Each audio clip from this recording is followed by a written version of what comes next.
It's a common, it's a common problem. Oh, it's really good.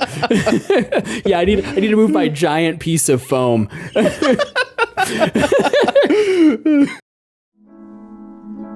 Welcome back, citizens of De Niro Nation, to Our Hero De Niro, the only podcast that is watching and recapping Robert De Niro's entire filmography in random order. I'm Mike, and with me as always is my co-host Mike. No relation. And today we're recapping the 1990 American romantic drama film Stanley and Iris, directed by Martin Ritt and starring Jane Fonda and, you guessed it, Robert De Niro. Mike, were you familiar with this film at all before we rolled it last week? Certainly wasn't. Yeah, same. This was apparently the last film directed by Martin Ritt, who's notable for directing films such as The Spy Who Came In From the Cold, Sounder, and Norma Ray, none of which I've seen, so that's a little blind spot for me. Yeah, it was the last movie he directed because he fucking died after he made it. Yeah. He made this movie and he was like, I can go now. So your hypothesis is that he died because he made this film. It was like his life's work. Yep. His greatest work achieved. This was his opus. He was like, I've made Stanley and Iris. I'm good. It's like, are you familiar with George Eastman's Suicide Note? Yeah. Yeah, it's for those who don't know, it's just one sentence. It's my work is done. Why wait?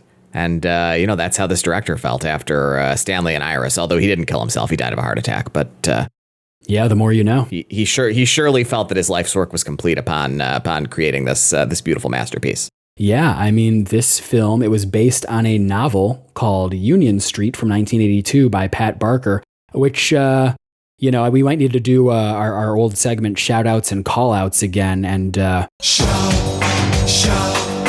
let it all out. I have a little call out for wife of the pod, Caroline, your wife. I thought she was our literary adaptation consultant. Where was she on this one? She told me some stuff about it. Oh, yeah? I can tell you some things that she told me. Listen, I don't actually care. I just thought that was her thing, was she was going to guest on the movies based on novels. She's read the book. Oh, yeah? So it's pretty funny that, she's read it. then why didn't she guest on this episode? I mean, apparently, to hear it from her, she explained this to me a little bit earlier today. There's not a lot of overlap between the book and this movie. So the novel, you don't know if you'd even really call it a novel based on the way she described it to me. It sounds like a collection of short stories or like vignettes, essentially. And so the film is kind of an amalgamation of these vignettes. It sounds like the relationships between like the book that this was ostensibly adapting and the product we got here as the film are very tenuous. So I don't really know how much value Caroline would have had to provide, honestly, other than pointing out like how different this is from the book. Okay, well, I'll come back to my shout out later on in the episode. This film had an original score composed by John Williams, Mr. Star Wars himself, and had cinematography that was exciting, yep. And cinematography by Donald McAlpine. Unfortunately, the film was panned by critics and was a box office bomb, raking in $5.8 million total with a budget of $23 million. Should we get right into it? God, can we please? I know this isn't a video podcast, so the citizens won't be able to see, but I'm wearing my gym attire. I'm wearing my tank top. I had to go to the gym and get pumped to recap Stanley and Iris. You want to be like totally juiced talking about a film with this much energy, this much verve, Oh yeah, this is the kind of film that gets me juiced. Yeah. I'm getting so juiced during this episode. It's about as exciting, honestly, as drinking a nice tall glass of juice. Yeah. Like, I have that Mighty Mango naked juice that I drink, and honestly, that shit is delicious, but it's not thrilling. And that's it's kind of about the way that I feel about Stanley and Iris. So, well, the film starts with title cards overlaid by this I would describe it as romantic. It's a romantic score, right? There's a lot of piano, a lot of flute. The flute is noticeable. The flute comes back a lot. And there was a point in my notes when I just kept commenting Jesus Christ, the fucking flute kicked in again. So John Williams really leaned on that in this score. After this opening title sequence, we're introduced to Jane Fonda. She plays the titular Iris from Stanley and Iris. And oh man, I have to say right out of the gate, I feel like we haven't had a lot of films from this era, the early 90s, and I I think I've said it before. I don't know if I've said it on the pod. I'm not a nostalgic person generally. John Hodgman, he's often said that nostalgia is a toxic impulse, and I'm inclined to agree with him because you're always remembering this idealized version of the past. But I really enjoyed, like through a nostalgic lens, seeing this movie and just the way everyone dressed, the way it was shot, just the style of it. It just reminded me of my youth in the early 90s. So it had that going for it. For what it was worth. In particular, I'd like to remark on De Niro's costuming.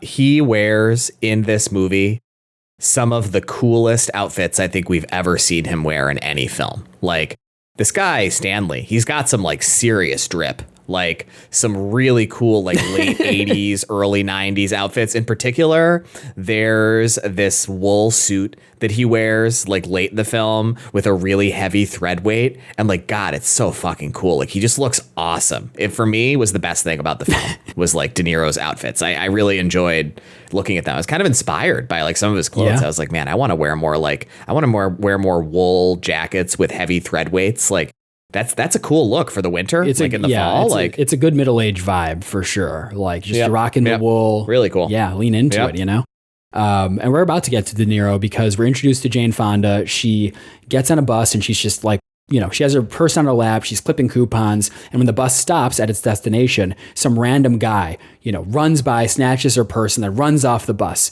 Iris is pissed about this. So she follows the guy out, which, I would not encourage you to do if someone steals your purse. Not a great idea. Yeah, you don't know who that person is. Just let him have it.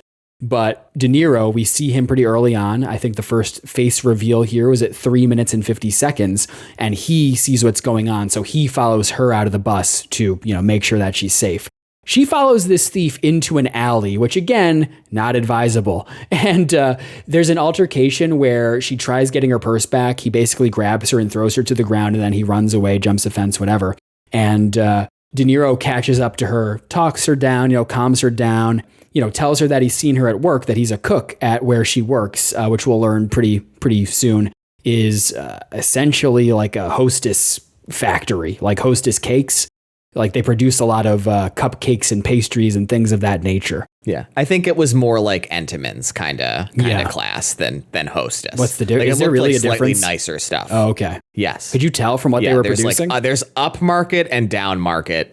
That kind of packaged, like baked good, and Hostess is extremely down market. Like that's like all the way at the bottom from like a quality perspective. Entenmann's is a little higher market. You could tell because of some of the cakes they were making. Like I think these are reasonably expensive things to be like packaged baked goods sold in a grocery store. Well, there we go. It's been a while since I've had either of those brands. So yep, there you go. So De Niro, the titular Stanley, walks Iris home back to her small house in the suburbs. They live in somewhere in Connecticut. I don't think we learned the city, and I don't know enough of the Connecticut milestones to identify it. But he takes her home, and she offers him some money that she had hidden away in her shoe, which he politely declines. I think you missed something. He takes her home on his bike. I don't think you said that. Yeah. He doesn't drive. She rides sitting on the frame of his bike, basically. Great point. He rides a bicycle. Great point, yes. It's a pretty important character observation. Yes.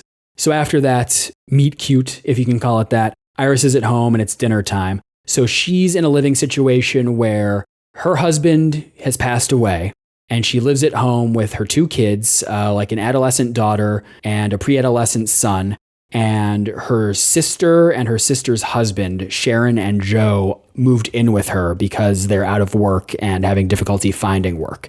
So another thing about this movie that I thought was really interesting that you really, especially today, don't see a lot of is its working class lens. It's a film about working class people. And I have to say that I found that really endearing. I really liked seeing. Me too. Yeah, especially, listen, I love De Niro films. I love crime films, heist films, The Score, Heat, et cetera, et cetera. Yeah. But it's really nice when you're getting a film that's just about real life and normal people to not have it be about rich people who are always staying in really nice locales and just seeing that other side of life, because that's what we grew up with, right? And it's not portrayed in film, especially these days. Yeah, I really am very happy that you brought this up. So I want to like take a moment here to make a little bit of social commentary based on this, because this was something about the film that really stood out to me too, in a very positive way. I feel like these kinds of stories that are like totally unsensational, but depict this type of working class lifestyle, they're very few and far between now, right? Especially like, nowadays. This is like a dumbass Hallmark movie. Like, it's so fucking stupid. And like, I feel like if you watch like this kind of Lifetime or like Hallmark, just like schlocky, like kind of like shitty quality romance film now, it always depicts like upper middle class or like upper class people who live in giant, perfectly kept houses with manicured lawns. Like, nobody has a fucking job that's like at all relatable anymore. And I feel like, you know, so much of our current moment socially and politically is about people feeling like their lives should be a certain way that they very much should not be. And I think there's so much that feeds into that, right? I think social media is obviously the big kind of perpetrator of that delusion that so many folks harbor, that they too should be able to live like upper middle class people, even though just statistically only a small percentage of people get to. And like, I think a big part of it, though, is like we don't depict this kind of stuff in mainstream fiction anymore. Like, it really blows. And I loved that about this film. Like, it was one of the few things that I really loved about it. I thought it was it felt very true to me, like very true to my experience growing up, like this family dynamic. They live in a small house. They just sit around a tiny ass table, like eating their food.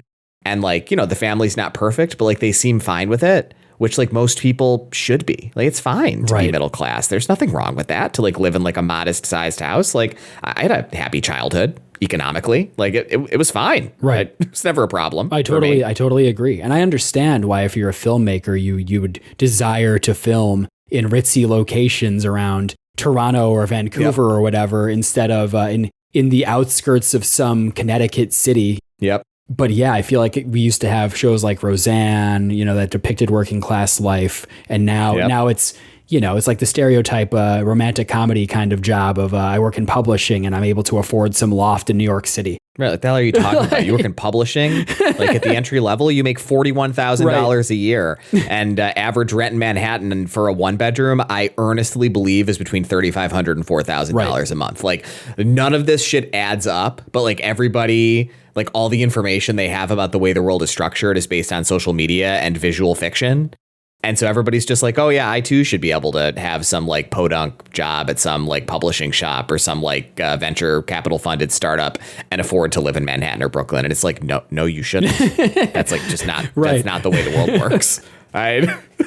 So yeah, during this dinner scene, there's an altercation because Joe and Sharon, the sister and brother-in-law, they're really defensive about not being able to find work, and it turns into a fight over money that Joe had hidden away to go drinking to you know, get some beers or whatever. And this results in Joe slapping Sharon in front of the kids. So Iris tells the kids to like walk around the block, like get out of the house for a little bit. And later on, when she's kind of having a postmortem with Joe, we get some exposition about how Iris was married to this man who, you know, he was slowly died. He was ill, and she took care of him throughout that process. And, you know, we get the sense that she hasn't been able to move past him yet. Yeah, I have some things I want to say about this part. Okay. So the first thing is, this is the first of many very serious, dramatic moments in the film that never have any narrative or thematic payoff. And I find the script of this film baffling. Like, oh, yeah? Like, why do they show him hit her? Like, this plays as though it's like some moment that's like setting the tone or telling us something about this character or the dynamics between these characters, but it's like literally never visited again. And I'm pretty sure this character is only seen on screen like 2 more times for the entire film. So it's like, what's the point of this? So that's comment number 1. And comment number 2 is, I think that this like dialogue exposition that we get where he's explaining how her husband is dead is like some of the clunkiest writing that we have honestly like experienced in the podcast so far. Like, it sounds so writerly, the like way he's explaining like when her husband died, that he was sick, that she was really devoted to him, that she's not over him. It's like no one would ever say that to someone ever in history.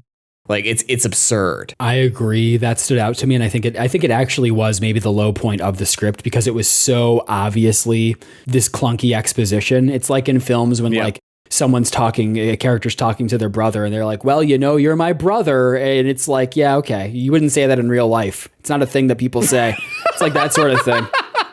Yeah, you ever said that to your brother? Oh, well, you are my brother, as we both know. We are brothers. But so, yeah, I think that's a good criticism of the script early on. So after that exposition, we see Iris at work. And so she's on a cake production line. And, you know, yeah, this is very blue collar, low income work. She works in a factory. She's the sole income provider for the entire family. And the women working in the factory on the production line talk about dating, you know, and she's listening, but it doesn't really participate in the conversation because she obviously isn't dating. After work, she picks up a shoe order from a shoe store, a haberdashery, if you will. And by pure coincidence, Stanley also shows up to pick up an order. So he goes up to the front and talks to the proprietor about giving him the ticket that was, for his order. And so the proprietor, and this goes on for some time, the proprietor says, "I definitely gave you a ticket. I gave everyone a ticket." Stanley says, "I didn't give you a ticket. I just paid the $2 for the shoe repair. Just give me the shoes." And so the shopkeeper eventually goes, "Okay, fine. I will just need you to sign for the shoes in this ledger." And he plops it down in front of him. And Stanley gets really agitated. He refuses to sign. He escalates a little bit. And then eventually he just hops over to the back of the store where the shoes are, grabs his shoes, and then dashes out of the store.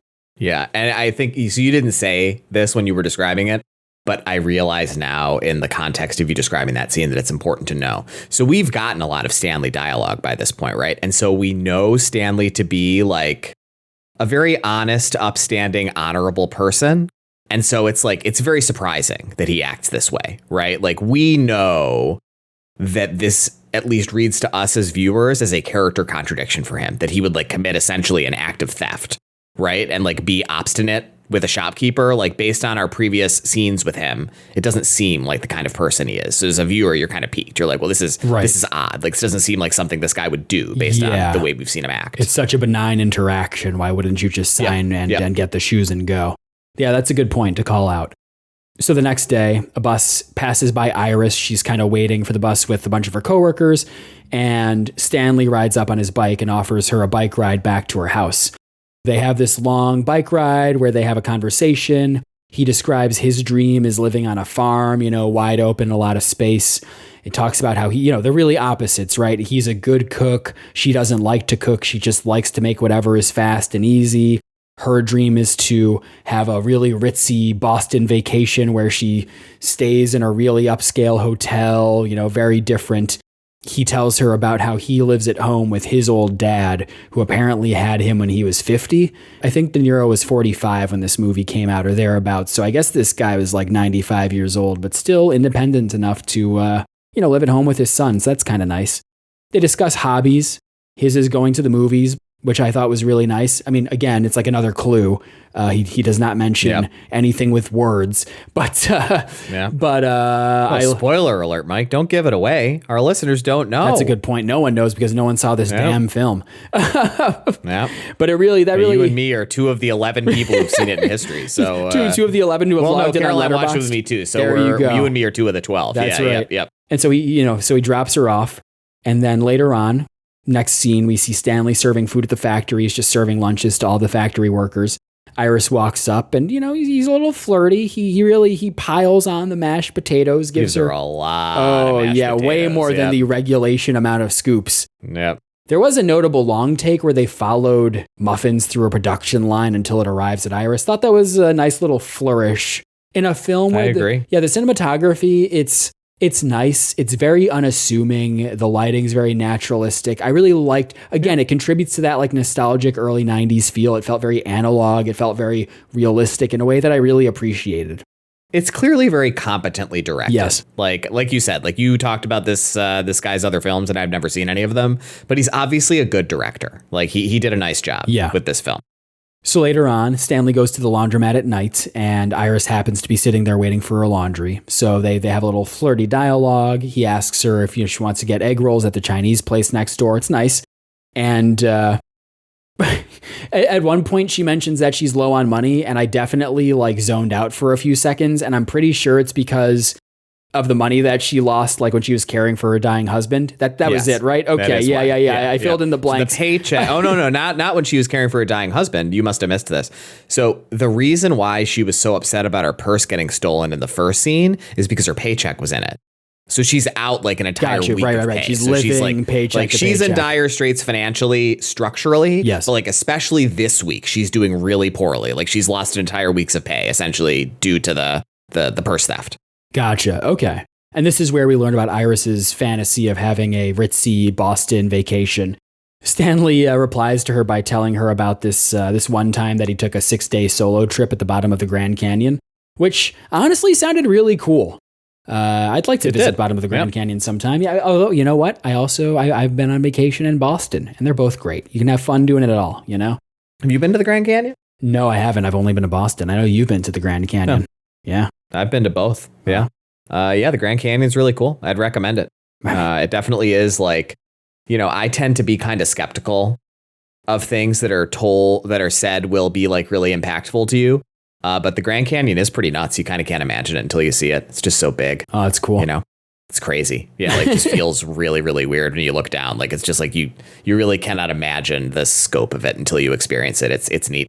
I'm going to get there someday. We're just on the wrong side of the country. You know, it's so far away. Yep. So true. Yeah, so true.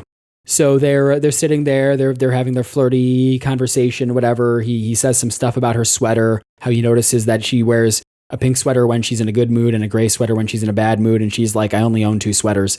But the orchestral score I noticed during the scenes like this, I mean, they're all dialogue scenes, right? It's a movie about people getting to know each other.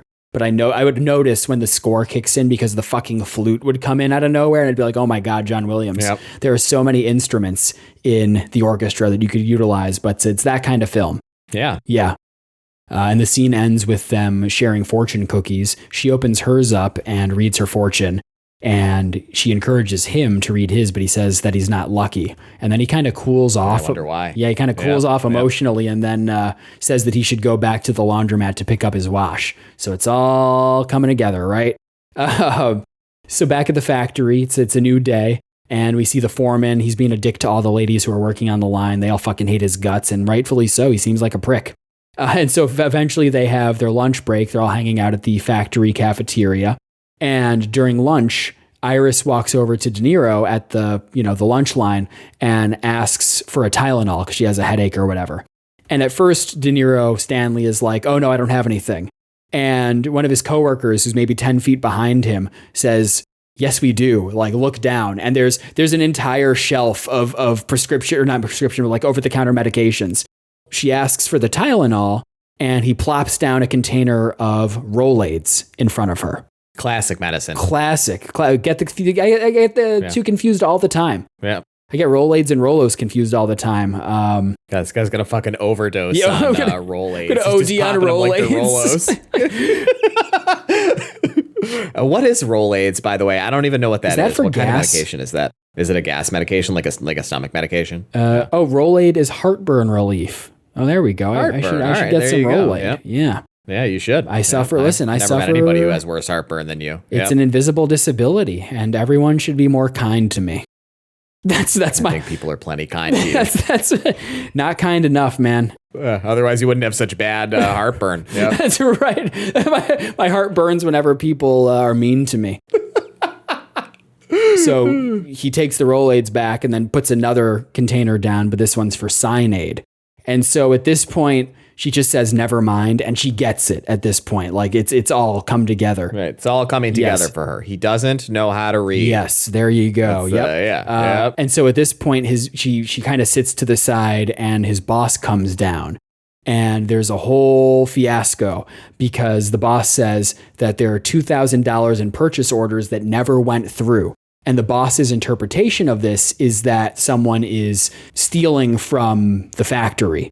There's some sort of theft involved with these POs. And Stanley is, he's very meek here. He's not saying anything. He doesn't want to give up the ruse. But Iris cuts in and tells the boss, Stanley could not have done this because he can't read or write. So pretty big bombshell. Yeah.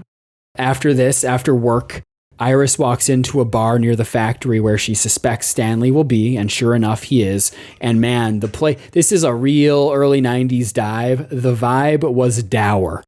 It's like so dour that I kind of want to go there and drink because are you kidding me? You go there and get ripped. Right? Like, wouldn't that be so much fun? Like, let's just go to... I would love to go back in time and just get blackout drunk in like a 1990s dive bar. That sounds like an incredible night. Right. I want it to reek of cigarettes.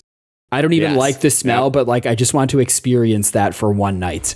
You know, there are some bars in the South where they still smoke indoors. We could go have that experience. Oh, man. You know? There we go. Yeah. Let's go to some smoking bars in the South. Yeah, there you go. Our southern smoking bar tour. Gum. Oh yeah, that's right. So I can't smoke. I'm getting a Nick fit right now. Just like, oh man, just gonna microdose Nicorette the entire trip. But yes, sure enough, Stanley is there. He's drinking alone at a booth, and she sits down with him, and he basically explains why being illiterate sucks. There are a lot of reasons. You know, you can't drive a car because you can't get a license, things of that nature. I don't know. He says a bunch of reasons. I didn't note all of them. Are there any that stood out to you? I think we all kind of know why. No, I mean, it seems horrible. Yes. I mean, I did like this movie because it made me think about it, right? I feel like you kind of take for granted, like, how foundational being able to read is to existing in the world. But like, yeah, I mean, I guess I just like, you know, the movie made me think about it, and then I thought about it, and now I know about that privilege. Like, yeah, I mean, I don't know. We didn't need like a whole like 104-minute movie about it, honestly. It's funny because in the beginning of the film, I forgot what the premise was. And I was just... No, I certainly didn't. I was just kind of enjoying the early 90s working class vibe. Yep. And then we get into this plot about how Stanley can't read. And I was like, oh, right. It's going to be a film about teaching him how to read. Okay. I was like, I don't know if I'm like into that more than the first 20 minutes of the film, but whatever. It's incredible that this is our second film for the podcast, too, about an illiterate man learning to read after Men of Honor. Oh, yeah, that's right. Yeah. But, you know, the difference is that Carl Brashear learned how to read in 2 days because he's a genetic superhuman, whereas it takes Stanley a little longer. Most of the film's runtime. I think the normal 6 months, I think, they were supposed to understand. That seems like about how long it would take, not a week. Yeah. Read in a week. It's not easy, and it's certainly not easier when you're in like middle age. Right. Yeah, when you got that very low neuroplasticity of a 45-year-old man versus that very high neuroplasticity of like a 4-year-old when you're usually learning to read. The next day, Stanley shows up to work and is fired by his boss because of his illiteracy. And Stanley, he's a respectable guy. He just silently walks out, and as he's walking away, the boss is trying to justify it out loud to himself, and he argues that Stanley is dangerous because he can't tell different ingredients apart. Right. People are litigious. Everybody sues or whatever the guy screams. Like, boy, yeah. The 90s, man. That's just how it was. Which, I don't know. I feel like if you really wanted to be a good person, you could probably construct some kind of process around that. If you really cared about keeping the guy who doesn't know how to read employed. Kind of pissed me off, honestly. Oh, I agree. The guy was a prick. Yeah. Stanley had clearly been working. What the fuck, dude? Yeah, he'd clearly been at this job for a while and was doing a good job. Like, he was well liked. He seems awesome. Right. He seems like an incredibly hardworking person of very high moral character. He seems like exactly the kind of person you would want working for you in a job that does not require reading. Right. He obviously would not be qualified for a job that required reading, but I don't know, man, why don't you try putting colored stickers on the ingredients then if you're really worried about it? I feel like there was a way around this to keep this really good worker who just has this one thing he doesn't know how to do employed doing a good job at your factory. It's so fucking stupid. Yeah, move the rat poison into a different closet. Away from the flour, because you're right. Stanley as a character, great guy. He's very earnest. He's very kind-hearted. He's a little awkward and bashful. And, the illiteracy is obviously a source of quiet shame for him. But overall, he's just a cool guy. Oh, I'd love to hang with him. I drink agree. with him I'd love to hang out with him. Bar. Yeah. Yeah, he's right up there with me, for me, with Dr. Wally, as far as likable Robert De Niro characters so far go. He seems like somebody I'd love to be friends with. Seems like somebody you would be really excited to have in your life in basically any capacity. After this, we get a little montage of Stanley. He's having to work these odd jobs as a janitor, apple picking, stuff like that, menial labor. And he goes to a meeting with his dad, his very old 95-ish year old dad. And they have a conversation with Stephen Root, famous character actor Stephen Root. Love that guy. And we can tell that what's happening is that due to the loss of his job, Stanley is having to check his dad into a group home for the elderly, where it's, cramped, it's 4 to a room. It's obviously not an ideal situation. Right, for a 160-year-old man. Right, exactly. Yeah, the world's oldest man. Yeah. So there's a tender moment between Stanley and his dad when they're kind of getting settled in the bed where Stanley's dad is going to be staying. And Stanley assures his father that all he needs to do is get a good job and he'll get his dad out of there as soon as possible. And they talk and have a heart-to-heart and hug, and it's all very sweet. Cut to Iris at the hospital. Turns out her adolescent daughter is pregnant. And it's a very uncomfortable scene. I think the scene of Joe slapping Sharon at the family dinner and this whole subplot about the daughter getting pregnant, I think it's just all setting the scene. It's all just, we're seeing how chaotic and difficult and stressful Iris's life is, right? Like she's barely holding everything together. It's so difficult. It's all weighing on her. Yeah. In the wake of the death of her husband. Yeah, there's a moment, there's an exchange between Iris and her daughter where the daughter won't even say who the father of the child is. And Iris doesn't like hearing that, so she slaps the daughter, which is uncomfortable. But later on, they're back at home after this appointment, and they do talk a bit about the pregnancy. Teen pregnancy. Not ideal. Just so you know, that's what the book's about, Caroline said. The point of the book is about how hard it is to be poor. So, I mean, I think that at least thematically, to your point, like all that stuff does work as set dressing in service of that theme, which is apparently the unifying theme of the vignettes in the book. But that's not what this film is about. This film is about how it's bad not being able to read. Preaching to the choir. Right. We need to stay focused on like what the point of this film is, right? This film is not about how hard it is to be poor. We explore that very little. It's mostly about how hard it is not to be able to read. Yeah. But anyway. So back at the group home, we get a montage of Stanley hanging out with his dad. It's all very sweet. And then one day at the end of this montage, De Niro goes into the room where his dad's bed is, and the bed is empty. There are no sheets on it. It's totally unmade. And it turns out that his dad passed away the previous night in his sleep. Stanley is given his dad's belongings, which consist of a top hat and I think a violin. Size-wise, I can never tell. Yeah. Am I looking at a violin or a viola? Is it viola? I don't think it matters. How do you pronounce it? I think you can pronounce it either way. Okay, great. Viola or viola. Yeah. And we get a scene between Stephen Root, who runs this group home, and Stanley, where Stephen Root just asks Stanley to spell his dad's first name for him for the death certificate, and Stanley can't do it. And Stephen Root also says in this scene, well, usually when they come here, they don't last long. Oof. And Caroline burst out laughing and said, why would you tell him that? That's a why really would you good announce point. that about your facility? So one day after work, it's raining, it's pouring outside of the factory, and Stanley catches up to Iris as she's walking out the door. And he wants to ask her a question, but he keeps hesitating. There's a very dramatic moment because she's about to miss her bus. So she gets on the bus, he runs up to it, and right before the bus door closes, he very abruptly says, "Teach me how to read." And then the door closes and drives away.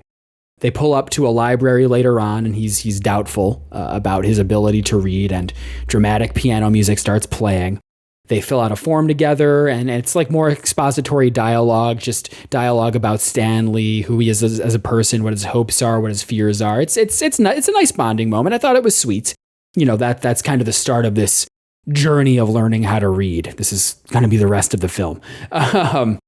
Later on, Iris is at dinner with the family for the son's birthday, and they're handing him gifts. So the son is maybe 10 years old, like a pre-adolescent. 9 or 10. Thereabouts. Yep. And Iris gifts him a Seiko watch, which is really nice. I have a Seiko watch. I don't wear it anymore because I'm an Apple Watch guy, but I do like it.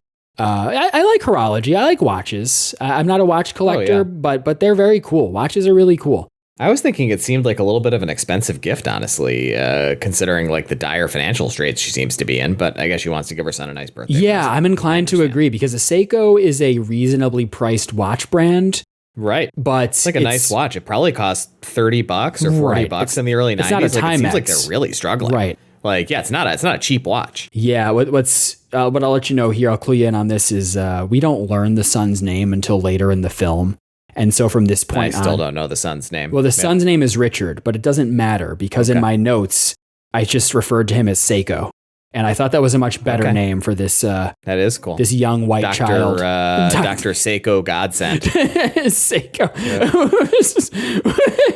White Richard. So, they're handing out the gifts or whatever. White tray. White tray. I haven't thought about it in a few weeks. That's so funny. Oh God.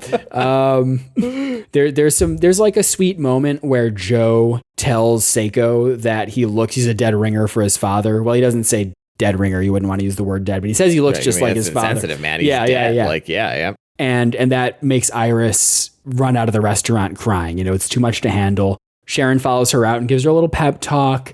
And Iris talks about how she misses her dead husband and makes reference to his baggy pants and bifocals. And I was really trying to imagine what this guy looked like. All we know about him is that, well, clearly he was white. He wore baggy pants and bifocals. And I was just imagining an oaf, like a large oafish man. And that made me chuckle. We see a picture of him later. Do you remember? Yes, we see a picture of him later on. And he's a nice looking guy. Yeah. He looks like a nice guy.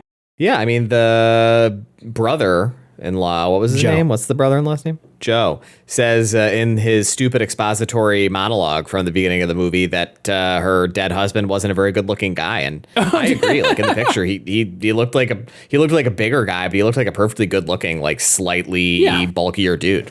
Like just like kind of a big, broad white guy with a beard. Sure, looked like a nice guy.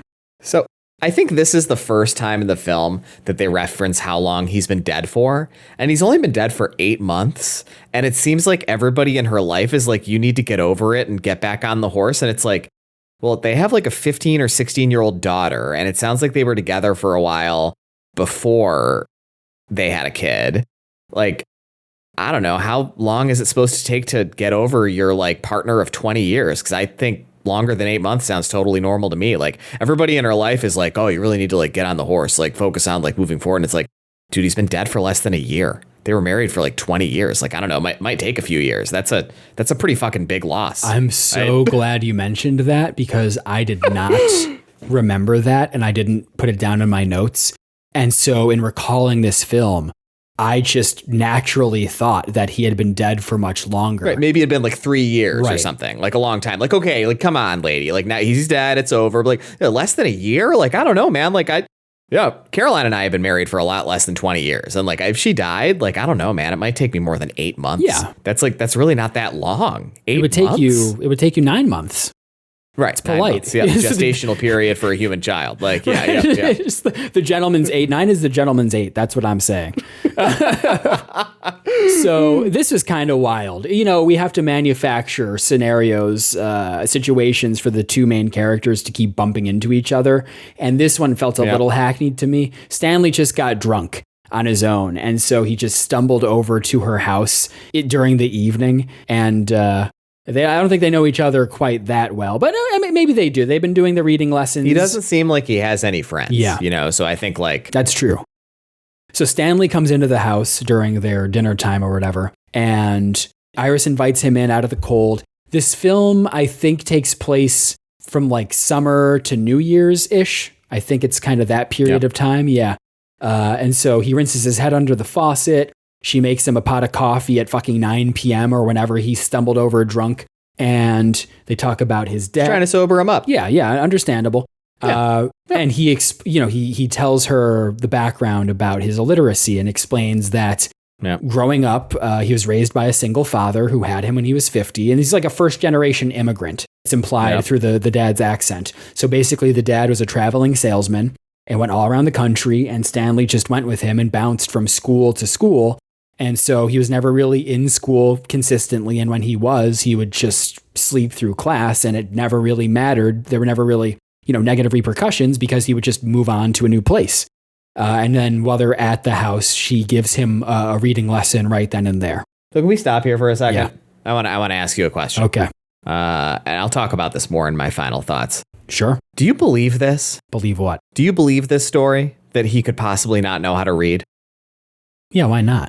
Because I feel like he's so urbane and articulate and clearly such a hard worker.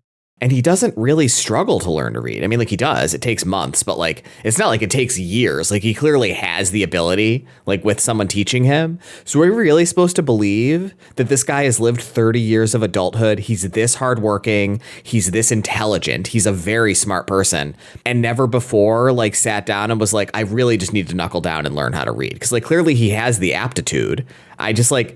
He tells this story and it reads as totally fucking unbelievable to me and like almost ruins the whole movie. Like it's like I don't think I believe that he wouldn't before now have had taught himself how to read or like attended some class or something. Yeah. Okay. Now you're incepting doubt into me. This is a real inception moment, because when I said yes, I believe it, I was really just thinking about his childhood story, which is and I mean, there are illiterate adults in America, right? The percentage has become very, very low, but it does happen. But like. I think I don't know. I just don't believe that the person who has grown into this man we know, like this, like midway through his life point, wouldn't at any point before have been like, well, they have classes at like the local community college or whatever. And like, I'm going to go to a night class for like 6 months or a year and learn how to read. Like, why wouldn't he have done it? He clearly has money, right? Like he never seems like he's like destitute at any point during the movie. Like he seems like he's like very responsible with his money. He always has money for the things that he needs, even though he doesn't have jobs, being paid a lot of money. He's like very responsible in the way he cares for his dad. And like, he's a really hard worker at work. And he's a very nice person who gets along well with other people. Like, I don't know. I just don't know if I believe it. I think he would have decided to take a class like before he was like 43 years old or however old he is. Like, I don't know. Well, shit. I don't know either. It feels like a contrivance for this romance between the two of them. And like, listen, I'm happy for him that he got like, like hot younger Jane Fonda to be like his reading teacher. Like, I think that's really nice. But like, I don't know. I think he would have gone down to the library for a 3 or 4 night a week class for 6 months, probably in like his late 20s or early 30s when he like became more mature. Like, I don't think he'd be middle aged still with this problem. That's an interesting point. I hadn't considered it up until now. And now I've been incepted. Well, there you go. It was like you with me and Killers of the Flower Moon last week, and the stuff about the centering of the dumbass, air quote, protagonist, Ernest, versus the Osage people. Yep. Oh, God. So, yeah, we see some more footage of Jane. Jane? Why did I write Jane? Iris. Hey, Jane Fonda. Oh, yeah, that's right. Jane, that's her name. Actress, don't wear it out. Yeah. So we're back at work with Iris, and then we see another reading lesson. We can see that Stanley is making some progress. I mean, they're starting at square one, what different letters are, like real basic shit. Right, like he never would have learned letters. He never would have picked up like a fucking phonics book at any point in his life and been like, well, I'm not going to learn how to read, but I'm at least going to pick up like a little like whatever those things are called. There's a word for what that book is, like a book that just teaches you the letters. That's like a thing. Like you could buy it at like any bookstore. And it would just have like a picture of like a word that starts with that letter and like the letter. Like he never at any point in his 40 years on this earth thought about picking up one of those books just to learn the letters. I don't believe it. He didn't want to learn how to write his name? That didn't seem like worth putting like 40 or 50 hours worth of effort in, like just learning like at least the letters in his name, the 7 letters. It's kind of silly. I don't think I believe it. You're really blowing a hole in this fucking movie. I mean, I didn't read any reviews by critics, but I have to imagine the absurdity of this is part of the reason why I was so panned. Like, it's like he doesn't have any of the markers. So it's, we're gonna get like, I guess, like a little bit into like, like social politics, I guess, right now. But like, there are things that make people have these kinds of problems, right? Like having a childhood that like doesn't contribute to good learning outcomes is one of those things. But also like, serious like economic uncertainty or like, not being particularly intelligent or, like whatever, like the kinds of like systemic problems you have in your life that would make it so you would never learn how to read. He doesn't have any of those problems. He doesn't seem like he has any issues in his life. honestly. His life seems great. So, like, why hasn't he sat down and taken the time to learn to read? He clearly has the aptitude. Yeah, I mean, that's interesting. His life seems, up until he lost his job, I think it seemed great because he was able to build a life around work around the illiteracy. Yeah. So yeah, why not? But it makes him miserable. Yeah. He seems like he had a good job making like decent, like working class money. He was stable. He was able to support his father. He was only working 40 hours a week, probably. Like, it wasn't like some serious, like, high-powered job where he was, like, working a lot of hours. Like, I don't know, man. Wouldn't he have taken 10 hours a week for a while at some point in the past and, like, taught himself the letters? I don't know. I was able to suspend my disbelief for this film. Because you wonder, like, maybe he has a learning disability or something, but he doesn't, because he is able to learn to read. At the end of the movie, he's done it. So he could have done it at any time. You are just poking holes. You're Neil deGrasse Tysoning this film so hard.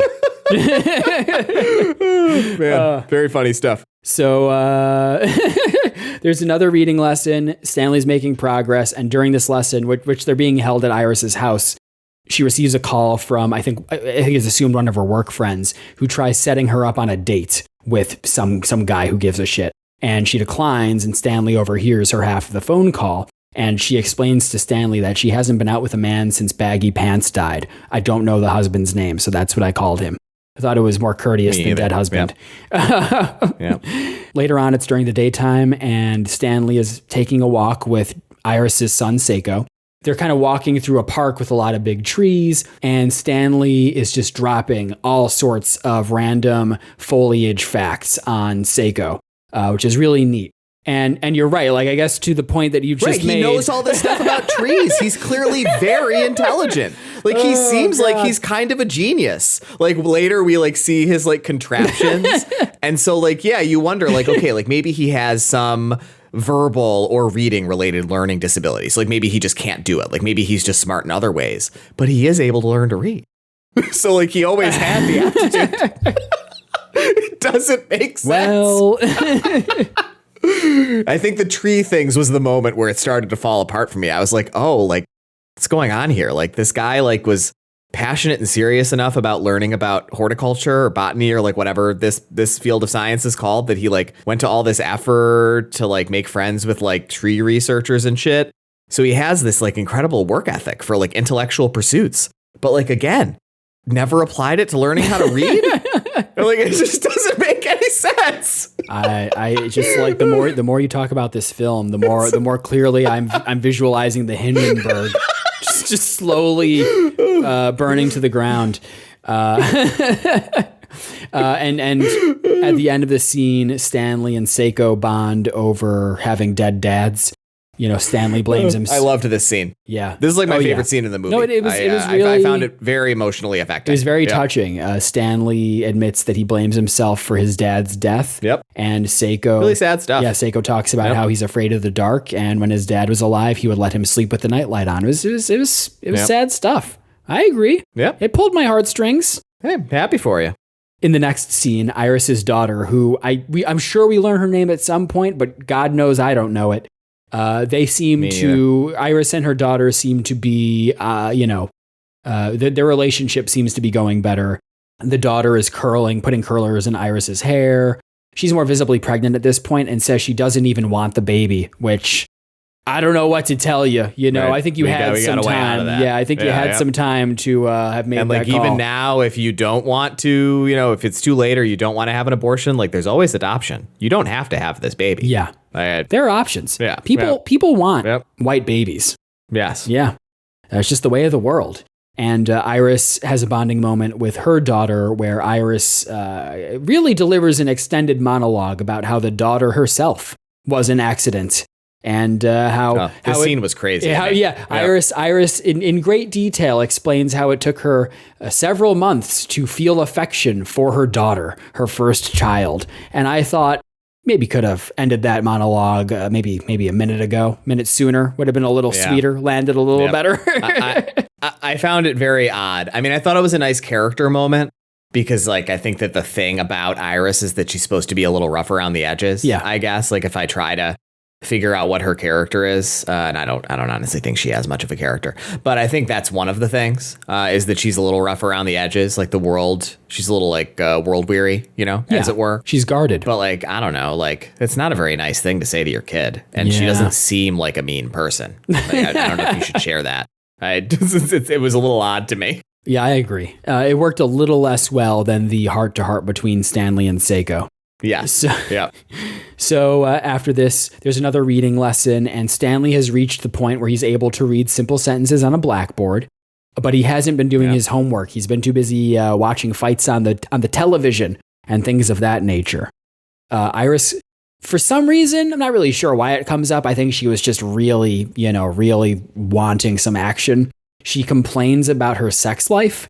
And Stanley, very sweetly, he's a very sweet man. I think we could all learn a thing or two about the art of seduction from Stanley. I agree. He's really cool. Put down the pickup artist literature, take off the goggles and feathered boa put on, or whatever. Stanley and Iris. Yep. It's on Prime Video. Put on your wool blazer and it? watch Stanley and Iris. Yes, I did. I watched it on Prime. There you go. It's on Prime Video, guys. I mean, most people have Amazon Prime, right? Like, even if you don't subscribe to a streaming service, if you have Amazon Prime, you can watch this movie for free. You'll learn a little something. Stanley, in this moment, he very earnestly tells Iris that he has been waiting to take her to the Bone Zone since the first time they met. And I thought that was really sweet. He doesn't use the phrase Bone Zone. That's me putting my own spin on it. It's hard to imagine the character Stanley saying Bone Zone, honestly. Saying Bone Zone. Do you think that Robert De Niro has ever said the phrase Bone Zone? I think it's unlikely. I also think it's pretty unlikely. I think if he didn't say it in Dirty Grandpa, then he just is not going to say it. Hey, Robert De Niro, if you're listening to the podcast, can you please write into ourherodeniro@gmail.com and just include the words Bone Zone in it so we know that you've said them? Thank you. It would just be nice to have some finality. Would really appreciate receiving an email from Robert De Niro and it not being some kind of can you imagine? And that's what it is. That's the email he writes us. It's just the words Bone Zone. No feedback on the podcast, like nothing substantive or of any value. Like that would be incredible. I'd be happy for the email. Yeah. This lesson was delivered while Iris was doing some ironing, and the scene ends with Stanley offering to iron for her. And the fucking flute music kicks in again. Oh, yeah. That is the not so subtle flute of seduction. You know why the flute is a seductive instrument, right? It's phallic in nature? Yes, it looks like a penis. Yeah. There you go. You fucking nailed it, man. Yeah. So here we go. It's time to escalate this whole reading lesson nonsense, rigmarole, education. So it's a new day. It's, I guess, mid-afternoon, something like that. And Iris gives Stanley a real test of his ability. So they're out in the world. They're just out in town. And Stanley is given a simple hand-drawn map of the streets. And Iris says, I'm going to be at this cross street. You have 15 minutes to find me. And then she runs away. We get essentially an extended montage where Stanley, he can't really read the map. He can't really read the signs. He tries asking people for some help, and they basically say, yeah, just look at the signs. And we see him become increasingly frustrated and doubtful of his ability to succeed. And he doesn't find her until hours later. It is dark out by the time he finally, yes, it is actually nighttime when he finally reaches her. And of course, she's worried sick, wondering where the hell he's been, because this is pre-cell phones, especially if you're, working class in the year 1990. And he doesn't even want to talk to her at this point. So we get at this point that he seems to just be burned out on the whole experience. This is I think the second of a handful of manufactured dramatic moments that we have between them that are another thing I really dislike about the script of this movie. I feel like they have these things happen during this act where she gets pissed at him, he gets pissed at her, he shuts down because he's embarrassed he's not doing well, and it's are they gonna make it, or are they not gonna make it? But of course they are, because it's a stupid Lifetime romance movie. Yeah. And it read to me as so just such bad writing and so manipulative. So just calling it out here, making a comment. Interesting. Yeah. Yeah. We get a little almost interstitial scene where there's a band playing an outdoor concert in a park and, families are watching whatever. Iris is there watching the concert with Seiko, and at the end, she happens to walk, but she sees Stanley kind of hanging out in the back of the crowd, leaning against a tree, and she asks him if she's going to see him around, and he says no. So at this point, he's no longer considering the reading lessons. Yep. A little while later, Iris shows up at Stanley's residence, which at this point is a garage. And she tries to talk him, she's invited into the garage. She tries to talk him back into resuming the reading lessons, but he declines.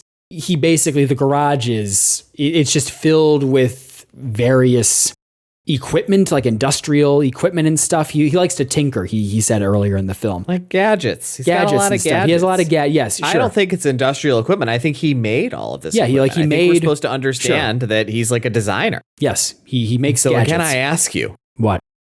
You fucking believe this guy doesn't know how to read? Oh my God. He had like the intellectual horsepower and the discipline to like invent this like novel. Like, what does the machine do? It like flash freezes. Yeah, like it's like a novel like flash freezer or something.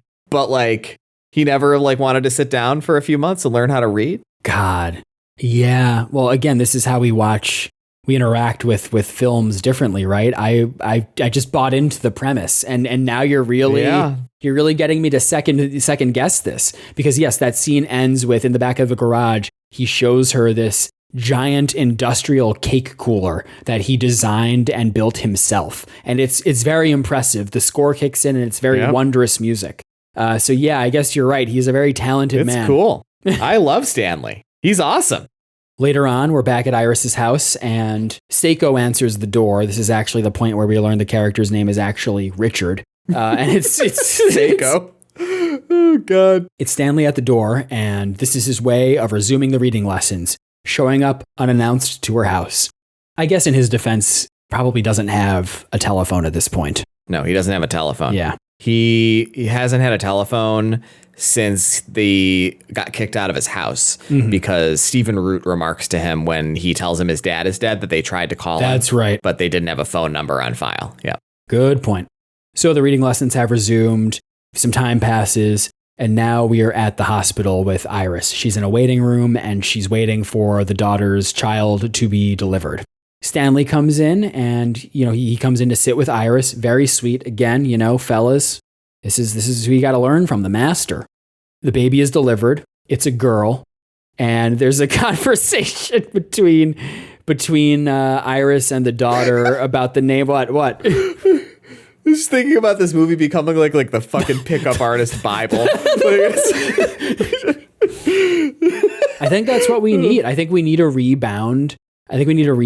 From, all of this manosphere, hateful, misogynistic content, and move towards following Stanley as our new prototype for how to engage with women. Yeah, that's one of the things about the future that I'm actually really pessimistic about. Do you see a path out of the current just general modal awfulness of men? You see a path out of that in the next 20 or 30 years? Yeah, not to be too pessimistic, but no, I don't really see how that I really don't shifts. either. I would honestly bet everything I have that it's only going to get worse for the rest of our lives, basically, because the rates of male enrollment in college are going down so significantly.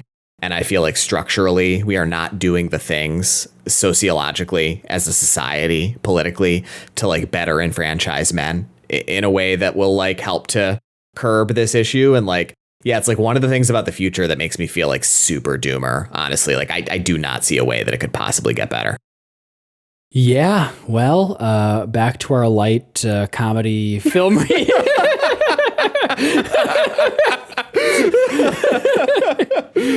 Oh boy.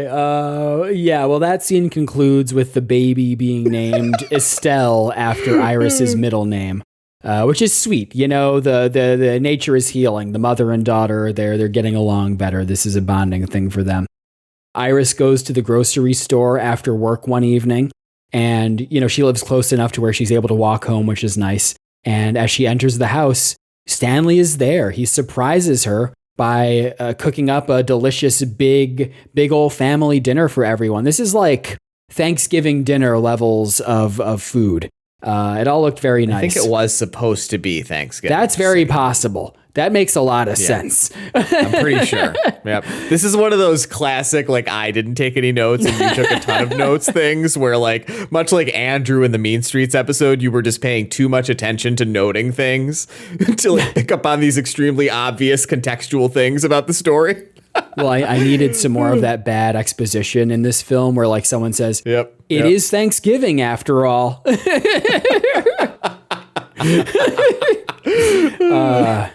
But after the dinner, they do another writing lesson, Iris and Stanley, and Iris sees that Stanley's blazer is fucked up and ratty. The elbow is has a hole in it. Yep. So she invites him to come upstairs to her room because she still has all of Baggy Pants' dead shit. She has all of Baggy Pants' old wardrobe still. His dead wardrobe.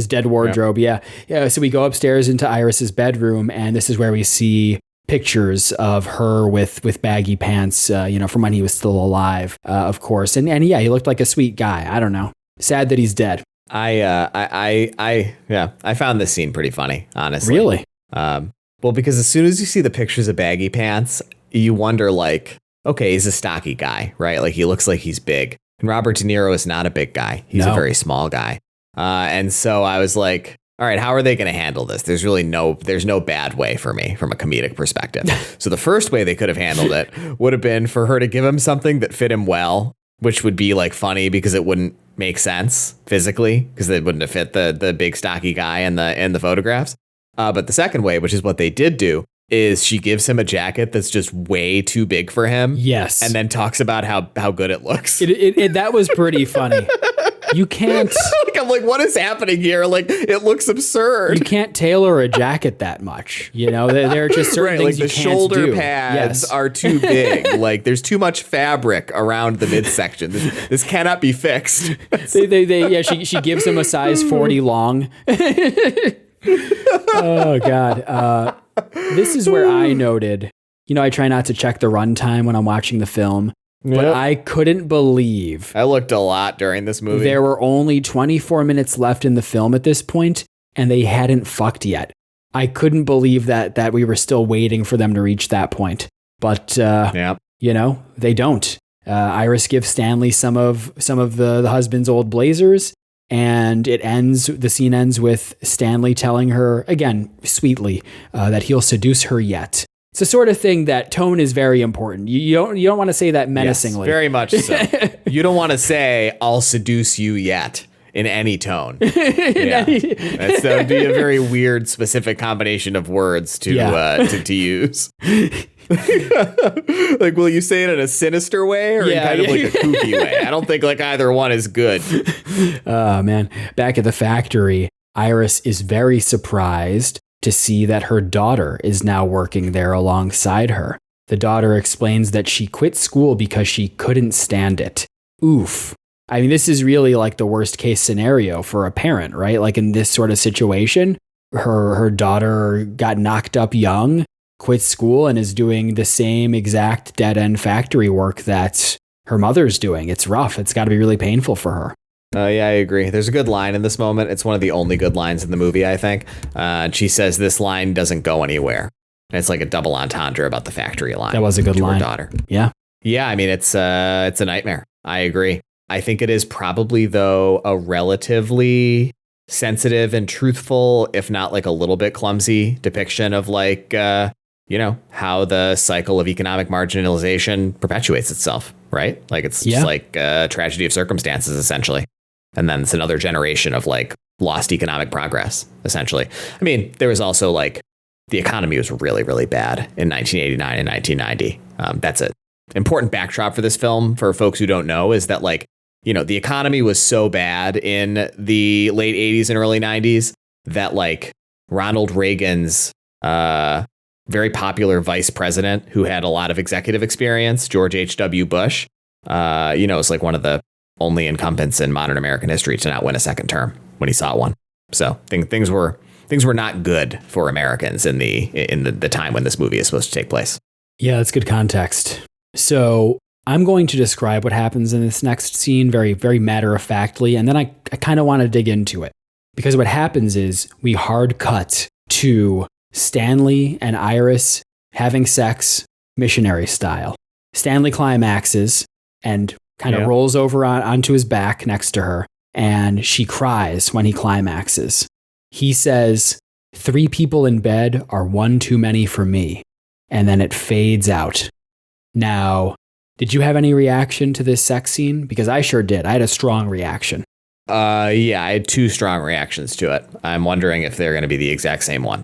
So the first one I had was just that, like, I cannot believe how graphic a sex scene this is for like a kind of goofy, like Robert De Niro romance drama from the early 90s. Like, it's like, I don't know, it's pretty R-rated, I think, as far as like a sex scene goes. Like, you don't see any nudity, but like, it's not shy about what it's portraying. You see the pumping, you see their faces. Like, I was pretty surprised. Well, by they're going how at it. graphic They're going at it missionary with Yeah. the lights on, but they are wearing a bed sheet over De Yes, Niro's there's a back. sheet there. Yeah. So you don't see his ass or anything like that. But yes, you see some motion. So that was the first thing I reacted to.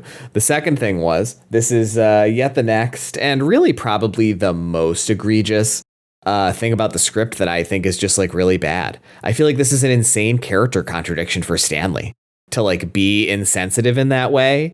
It is both incongruent with every other way he's behaved for the entire film. The only time that we see his kind of like general, I guess, face of positive earnestness fall is when he becomes like very meek and embarrassed about not knowing how to read. And so like this read to me is like totally unbelievable. And then similarly, like, it's such an insensitive thing to say, but there are never any consequences for it. Like, to your point, the movie's going to be over in like 17 minutes. It's like, this is a very weird moment in the film for me. I think that's actually a really great point because, again, remembering the context that the husband has only been dead for 8 months. Like, Jesus, you know, they haven't even had one full year to kind of experience those milestones without the husband/father. Yeah, that's kind of crazy to be like, are you still thinking about that guy? Like, that's your it's first so thought. Unlike him. That's your first thought after you bust. You should be on cloud 9. You should be elated, and instead you're getting harped up on that. Oh yeah, no, I agree with you. That's interesting. I'm thinking about this movie differently. Well, what were now. your thoughts that you were going to say? My big reaction to it was that I couldn't believe how abrupt it was. We just hard cut to them.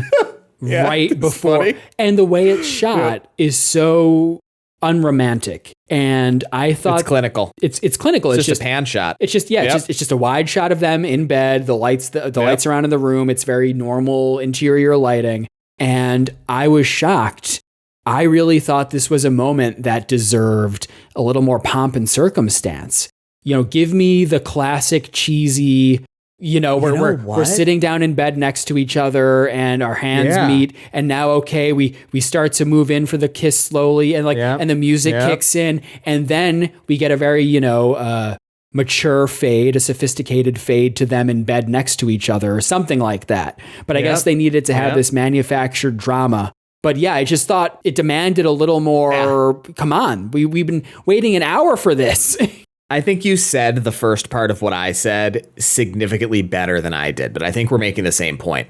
I think that because I think you were kind of arguing with me a little bit implicitly, right? Like the way you described it, that it like wasn't that R-rated in nature. But I think this is actually what I was picking up on, and I didn't like diagnose the issue very well. The clinical way it's shot and how abrupt it is pornographic in nature. Yeah. And so I think it read to me as like very incongruent with this kind of movie, which I would expect, to your point, to be more titillating, to build up to it more, to find a way to integrate it into the kind of like romantic storytelling and emotional journey they want the viewer to be on. And like the smash cut to fucking it's pornographic in nature. Like it's like it doesn't feel in concert with the film. Right. There have been so many tender moments between the two of them over the course of this film and their developing relationship, but we don't portray the first time they make love that way. Odd. Yep, we just odd. Hard cut to De Niro 3 pumps away from busting. It's interesting. So some time passes after that fade. And it's nighttime at Iris's house, and Seiko tells Iris that some strange man has been pacing outside of the house for 20 minutes straight. So Iris goes outside to yell at the guy, and it turns out it's Stanley. It's wintertime now. It seems to be like December at this point, early December, based on how he's dressed. So she invites him inside to get out of the cold. They talk in the kitchen, and we learn that after they boned and went their separate ways, Iris never followed up with him, and she wrote him a letter 3 weeks prior that she never worked up the courage to send. So she hands him the letter, and while he's sitting there in their little dining nook, he opens it up and reads it out loud. And then the letter is asking Stanley for a second chance. It doesn't make any sense. Because he was Why is she the one who's asking for a second chance? Yeah. Oh my God. Oh, this movie. So I guess she should have written him. No, he should have written her a letter, and she should have visited him. I'm sorry for saying something really mean and insensitive right after you fucked me. Like, it's like, what is happening here? Like, who are these characters? Yeah. Okay. Really killing my vibe here, man. Blowing the doors off your reality with my take on Stanley and Iris. Listen, this was going to be my number one most highly rated film at the end of my 2025 list on Letterboxd. Yep. Up until now. Man. So again, some more time passes. We see the two of them walking through the library while Stanley very loudly reads out of a book. Far too loud for a library, which is kind of nice. Oh my God, this scene was so funny. It was very funny because it's a triumphant scene, right? He's reading out of books. This is a celebratory moment, but it is very funny thinking about it's a crowded library, all the people just wondering why some middle-aged asshole is yell reading. I laughed a lot during this scene because I was trying to imagine what the people in the background were saying because as they're panning, following Stanley, you can see the faces of the people and they're like whispering to each other and like none of them look angry. And so I was trying to figure out like what's going on here. Like, are we as viewers supposed to think that they're all like in on it? That like maybe Stanley is like known at the library as this like middle-aged dude who's learning to read, because otherwise the scene is absurd. Like at least one person would say like, excuse me, why are you talking so loudly? Like, I don't think anybody would like beat him up or anything, but somebody would say something. It's like, it is a zone that is understood to be for quiet. I think people were just confused. I think it was not what you just hypothesized, that they were in on it. I think if they were in on it, they would have been more celebratory.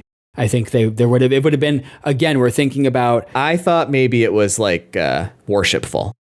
Oh, interesting. Or quietly reflective on just how impressed they were. I don't actually think that's what's happening. The point I'm more trying to make is just how unbelievable I think it is. I get your point. Reacting. Nobody would say shut the fuck up. Excuse me. Yeah. I don't think you have to say something mean like that. I think you would just be like, excuse me, could you be quiet? I'm trying to read. I think perfectly politely. Yeah. Yeah. Great point. In the next scene, we're at a very fancy hotel suite.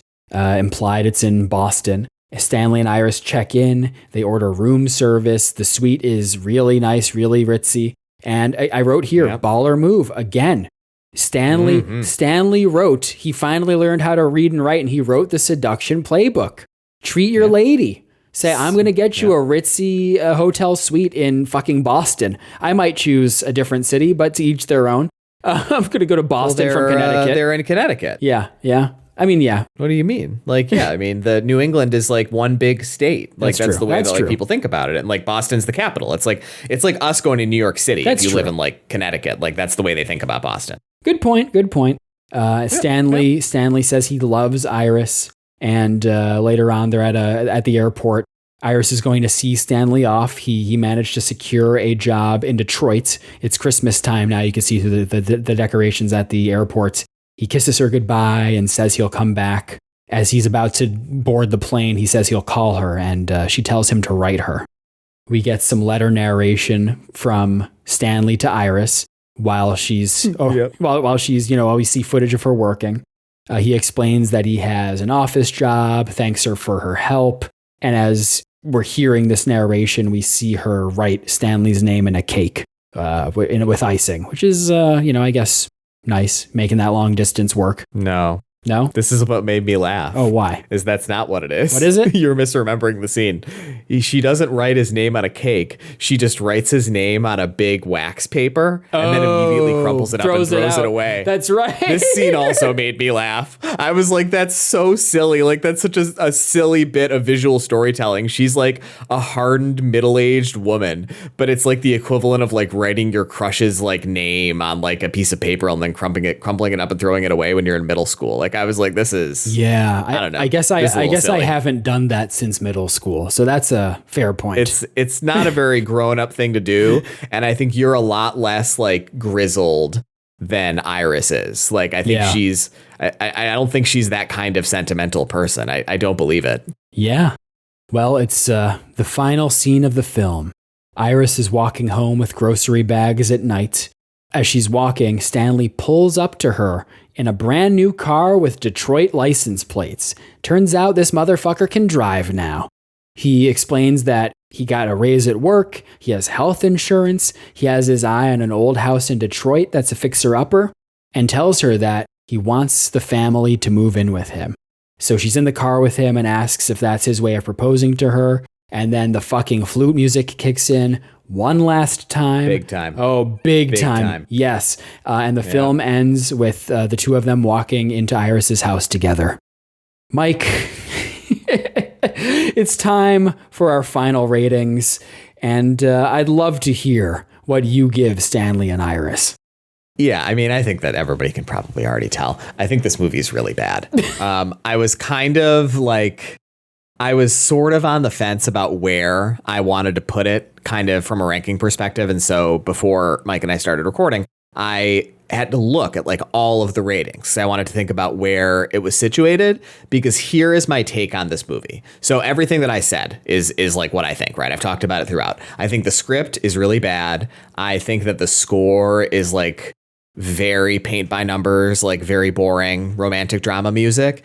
And I think there are just a lot of things about it that don't make any sense. Like, I don't believe that Stanley doesn't know how to read. I don't think I believe it, honestly. And so the story kind of falls apart for me.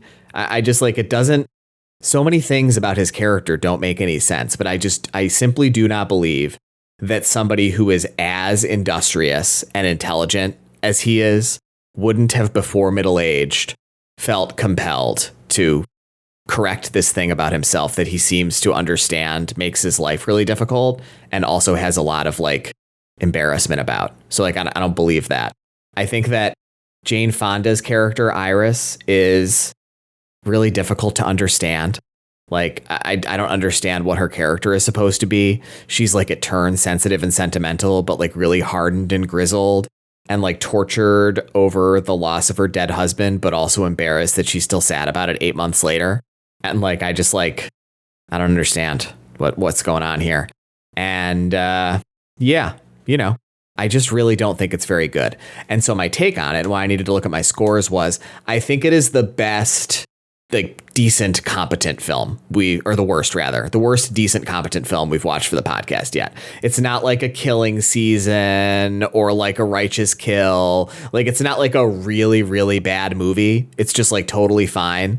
But I still think it's really, really unusually bad. And so I'm landing on 2 stars for this film. That's where it gets situated in the rankings based on that kind of quality. Wow. Okay. Sure. I guess it's my turn. And I'm definitely warmer on this film than you are. I would say I'm lukewarm on it. I didn't dislike it, and I didn't think it was that bad. I kind of liked it a little bit, and the tilt factor was that early 90s nostalgia for sure. That definitely did bump up the rating a little bit for me, but it just didn't inspire a strong emotional reaction from me in either direction. I mean, the performances between Jane Fonda and De Niro were fantastic, and that's really the highlight of the film. They're both so good, and the characters feel so authentic and warm, and I really loved that. I also really appreciate that it was a real look at working class life at the turn of the 90s. And there's such a good sense of place in the film. It really feels rooted in that particular era of blue collar America. And I really like that atmosphere. I thought it was a great setting for a romance. So I did appreciate that, at least as someone who doesn't really watch romance dramas usually. But to your point, the film definitely falls short in a few areas. It's such a slight story, and it's so safe and predictable. There's just nothing really risky about the film. The pacing is pretty gentle and slow, and the stakes never really feel that urgent. It clearly wasn't very important to him. Right. As we've discussed. Yeah. So I wish there was a little more dramatic weight there. But overall, I had a pleasant time watching it. It just felt a little too safe and inconsequential for me. So I am landing on a 2.5 out of 5. All right. So you believe that he didn't know how to read? Listen, man, I don't know. If I watch it again, maybe I'll have to adjust the rating. But this is, my heart says 2.5. Yeah. My heart is not burning right now. Yeah. That's fair. Yeah. I mean, I enjoyed watching this movie. I had a nice time. Yeah. It's entertaining. Yeah. Yeah. Well, Mike I could heart it. Sure. I won't, but it's like, but I wouldn't like anti-heart it. Mike, on that note, is there another film you'd like to recommend instead of Stanley and Iris? Sure. I have a really good recommendation today. I'm super excited about it. Okay. There are a lot of reasons for this. Let me talk about the things about this film that made me choose it. So the reason why it occurred to me as a choice, and so many other pieces have fallen into place, was this film, Stanley and Iris, is, it's I think a reasonably, well, maybe not unique, but seemed notable to me. Both Siskel and Ebert thumbs down. And so I wanted to look at other films from this time that were also Siskel and Ebert thumbs downs. Interesting. I was hoping I'd find one. Train of thought. I was hoping I'd find one that I really liked. Yep. And so I did. This week, I'd like to recommend the 1990 Tim Burton film, Edward Scissorhands. And there's a lot of things about Edward Scissorhands that I think make it a really good recommendation for this film. Here's one thing. Edward Scissorhands is like kind of a weird, hokey romance, but I feel like it really commits tonally to what it's trying to do in a way that ultimately makes it, for me, significantly more emotionally affecting as a romance story than Stanley and Iris does. I like romance movies, by the way. Like, this is the first romance movie we've talked about for the podcast, and I feel like I'm giving the impression that I like really hate this kind of movie. I don't. I enjoy these kinds of stories generally when they're done well. Edward Scissorhands is, like Stanley and Iris, about a man who has an embarrassing personality or character or whatever trait of himself that he finds shameful and that alienates him from society. Edward Scissorhands has a very good and unique score by Danny Elfman in a way that I think is, kind of cuts a contrast to the score for Stanley and Iris. And it's also like a really weird, like kind of divisive film that Roger Ebert hated. So if you liked Stanley and Iris, or if you didn't like Stanley and Iris, or however you feel about it, I think if you haven't seen it, you should check out Edward Scissorhands. It's a great film, and I really enjoy it. Well, I've never seen Edward Scissorhands, so in recommending it, you have cursed me to finally watching it. So I hope I like it. Yeah. It's 105 minutes long, so almost the exact same length as Stanley and Iris. That's really nice. Listen, I'll watch it sometime soon. Tim Burton is just hit or miss for me, but I know that's a cult classic. So, yeah, that's a nice recommendation. Cool movie. Yeah. Yep. So I have a film that I'd like to recommend in addition to Stanley and Iris. And in order to do so, I have to resume our earlier unfinished segment, shout-outs and call-outs.